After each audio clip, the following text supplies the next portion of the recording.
Welcome back to my domain, for I am Satan, and this is my world.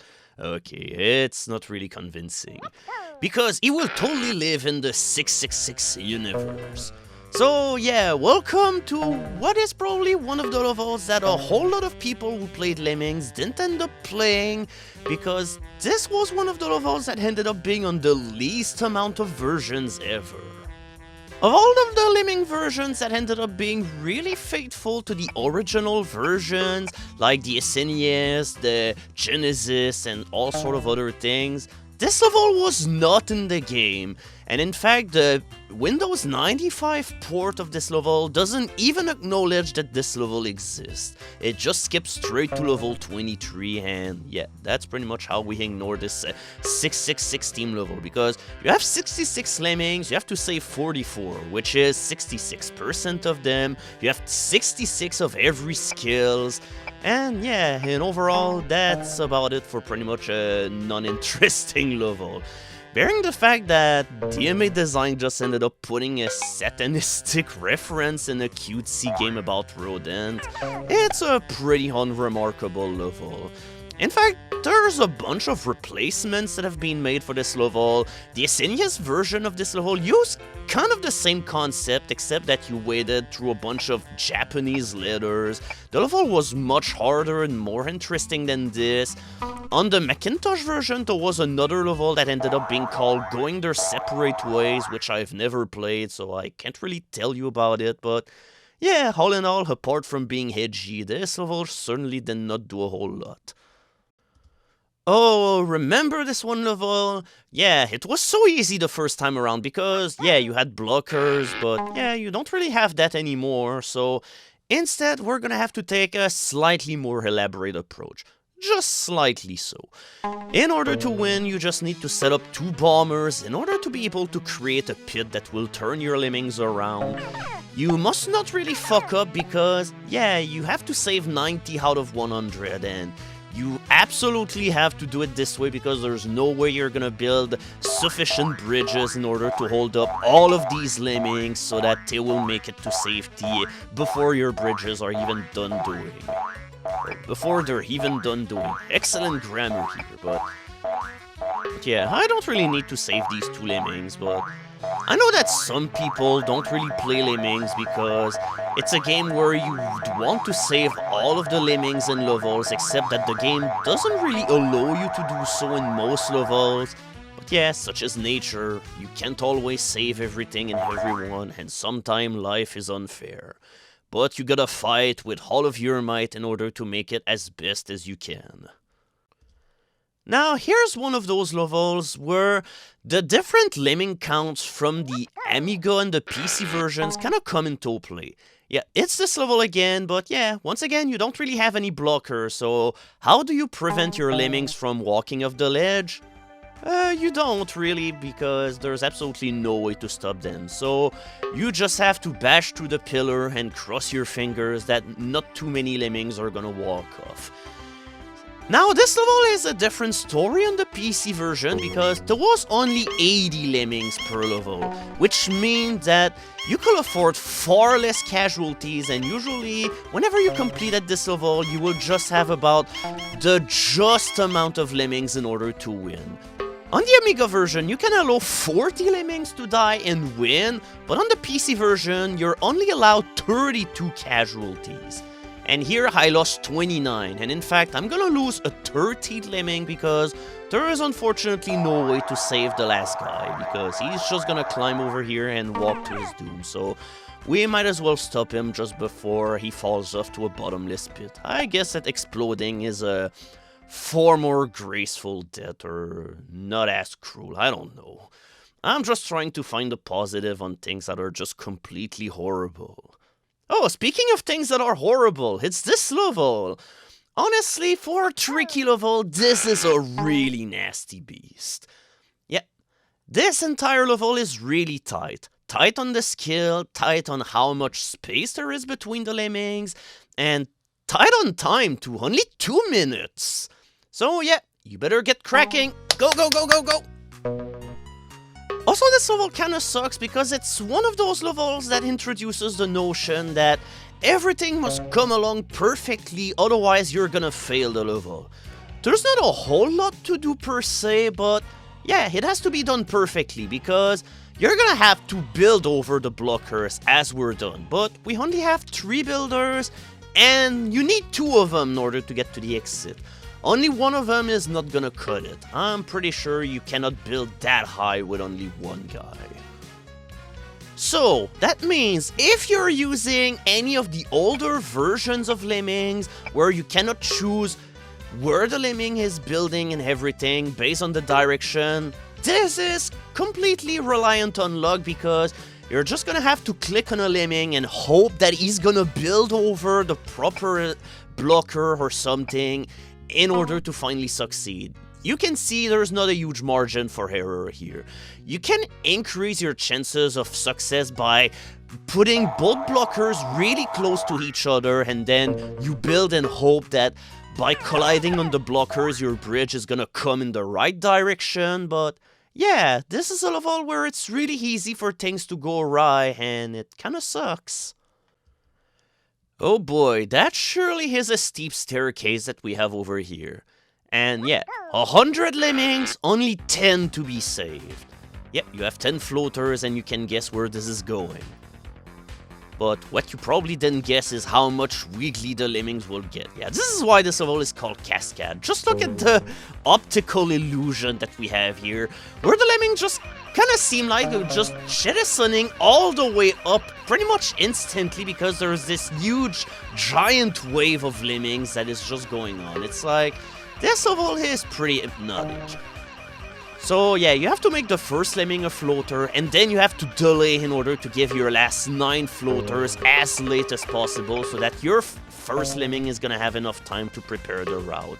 So you gotta keep a close eye on your Lemming count, and whenever it stops increasing altogether, it's your cue to start taking a look at things in order to make sure that you're not gonna give your floaters too late. Also, once again, this level is much tighter on the PC because you have 80 Lemmings instead of 100, so you have far less time to act. But yeah, it's definitely a hard break level because you're never gonna save more than 10 Lemmings. Oh, fuck us. Welcome to the one level of Tricky that everybody who got far in the game really fucking hates. Yep, you have to save 100 Lemmings, but how do you keep everybody in B? Yep, by using a shitload of builders randomly. And then you use 2 bashers here, one in order to start digging through the pillar, and the other one is used just before the second Lemming hits the pillar in order to eventually reach the wall and then turn and kill himself onto the contraption thingy on the left. This level is just abominable. It's a level that pretty much involves a shitload of blind luck because it can happen that whenever you start building, you will end up colliding in other bridges and then your Lemmings are just gonna turn around and die. And yeah, it's a level where it's really easy for things to fuck up, and yeah, fuck this level. I hate having cunning plans. Which is why you get this level afterwards, which is kind of a breath of fresh air. It's one of those very warm and fuzzy adventures that give us a warm feeling because it's always fun to play. You don't have a whole lot of skills though, so you must not be too stingy. And of course you have to take the long route all over the place. No shortcuts down here because you have no floaters. Other than that, it kind of plays like a less forgiving version of a fun level. And the layout is also kind of cool. Also, yeah, one thing that I did not acknowledge yet in the video, well, I changed soundtracks because, well, the newest version of Super Lemini allows you to instead use the PC-DOS CD-ROM version of the soundtrack, which definitely sounds pretty nice. I'm not really familiar with it, but I figured it will be a nice change of fresh air or something in order to have a new twist on the soundtrack because, well, okay, to be fair, I did not really know the Amiga songs neither, but at this point we've pretty much heard all of the songs in the game with the exception of the special cross-promotion levels in the game, which also have their own remakes. And I don't know, maybe for these ones I need to figure out a way to put the Amiga soundtrack back on, because hey, we're advertising games that were on the Amiga with these levels, so it probably feels better that we have the Amiga version of the soundtrack for these. So you could do all of this like one step after the other, but multitasking is always your friend, in order to make things go by a whole lot faster, and to sharpen your abilities in order to be ready for whenever we'll finally tackle the next 2 difficulty levels, because we're closing in on the insanity part of the game where things are gonna get really, really hard. Hell, I'm pretty sure that if we were having this level onto a later difficulty, you would only end up having like 3 minutes or something, so yep, you better get used to having really close calls in this game, because it's gonna happen at some point and things are not gonna be pretty. And it's especially common in like the pseudo-sequel of the game, Ho No More Lemmings, which feature levels that have way tighter time limits. There's almost no level in the game that gives you more than 4 minutes to beat it, so you better get ready to act fast. Oh, did you lose something here? Hold on, we're gonna have to see. Yeah, what could we have possibly lost here? Yeah, we lost the exit, because where is it? There's no exit anywhere here, so yep, here's a new twist on the puzzle. Instead of having to figure out a way to get to the exit, you gotta find out where the exit is. Also, fun useless trivia, on the SNES version, this level ended up being called Exit Underground instead, as some sort of additional clue to help you into figuring out what is wrong with this one level, so yep, you gotta figure out the secret riddle. Where is the exit? Is it over here in that boulder? So far, it doesn't seem like it, so you better keep a builder handy in order to stop the digging, because yeah, lemmings are not gonna enjoy it if they wander all the way into the drink. And you gotta keep close tabs on your lemmings, by the way, because they can climb all the way to the left in order to go to the other shore where they're gonna drown. So make sure that everybody is kept in check as you try to figure out where the exit could possibly be. So, looking at my progress so far, you've probably guessed by now that the exit is indeed in that giant boulder in the center of the level like that, so you gotta build a bridge and then bash. And here we go. Here's the first and the only secret exit that you have to find in order to beat a level. We found one in level 23 of Fun, but it was not required in order to beat the level. It was just here in order to see, well, if you could find it to begin with. But yeah, once you get past I have a cunning plan, I think the rest of Tricky is overall pretty chill. We've definitely been having some tougher levels, but now we're starting to be more ready in order to tackle them, now that we're a little bit more in the puzzle mentality, and the last few levels are a little bit more straightforward, except that, yeah, level layouts definitely seem far more twisted. Welcome to the Rainbow Islands, full of rainbows that are made out of concrete as well, and spinning generators of doom. Yeah, this place is not really friendly. Also, it doesn't help that you must not let any of your lemmings go astray, because you only have one casualty to spare. But this is one of those levels where it's highly possible to save everybody, so don't get too depressed about all of this.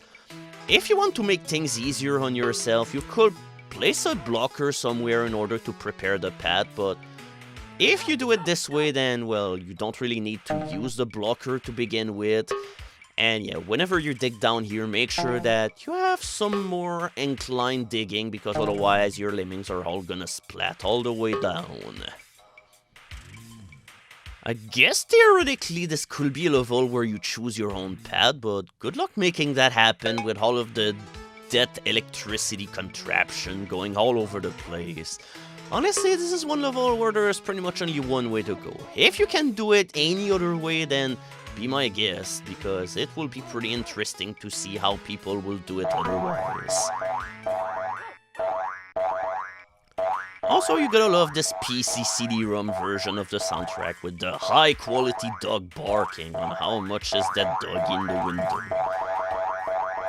Honestly, if you got the PC CD-ROM soundtrack, it will be a huge improvement over the other soundtrack that you'd have, which was like the ad-lib soundtrack, and it really sounded awful, especially this one song. Maybe I'll make some clip of it at some point, because that's how awful it sounds. So, last challenge of the tricky difficulty, the Crankshaft. Yep, this time we're not gonna take any shortcuts because you don't have any bashers, so there's no way but going up and down and up and down. So this level is gonna be all about mining down, and then you send people climbing up, and then you mine down some more in order to free the way, and then you use builders if you mistime your miners or just misplace them and just end up making your tunnel too high. This level is all about multitasking, because you'll want to pretty much work on all of your tunnels at the same time, because 4 minutes for this level is not a whole lot of time. Honestly, I think at this point I assigned way too many climbers. You don't need that many of them. But that said, the floaters are necessary, because otherwise they're not gonna make it further than only one pillar. In fact, yeah, I didn't even need to do that, because I could have just left the other lemming climb through the tunnel that is currently being dug, and you will turn back. So that was kind of a waste of resources.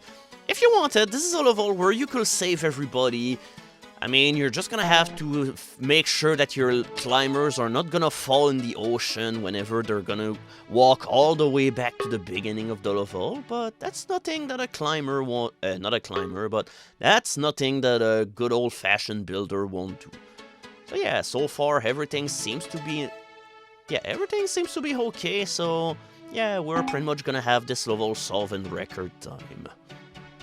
If you decided to do these tunnels one after the other, either you will run out of time or you will come really close to running your entire time limit. So you'd have to make sure then that your release rate is cranked all the way up, because otherwise there's no way that you're gonna bring 90 lemmings all the way here. But yeah, I actually totally forgot to save my other lemming, so I guess we'll have to listen to him drown in stereo. You always gotta love it whenever stereo sounds are panned way too much in one direction. So that's it! Congratulations! You finished all the tricky levels, but yeah, that's only the beginning of your trials through the game.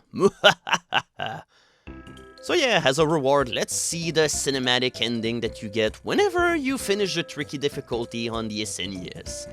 This one doesn't really have anything to do with skills, but more about the overall rudeness of lemmings. Jesus Christ!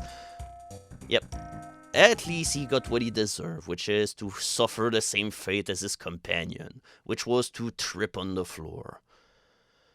So yeah, that's it for Tricky, and welcome to the second to last difficulty level of the game, Taxing. That's where things are gonna get hard, and we'll see all about it in the next video.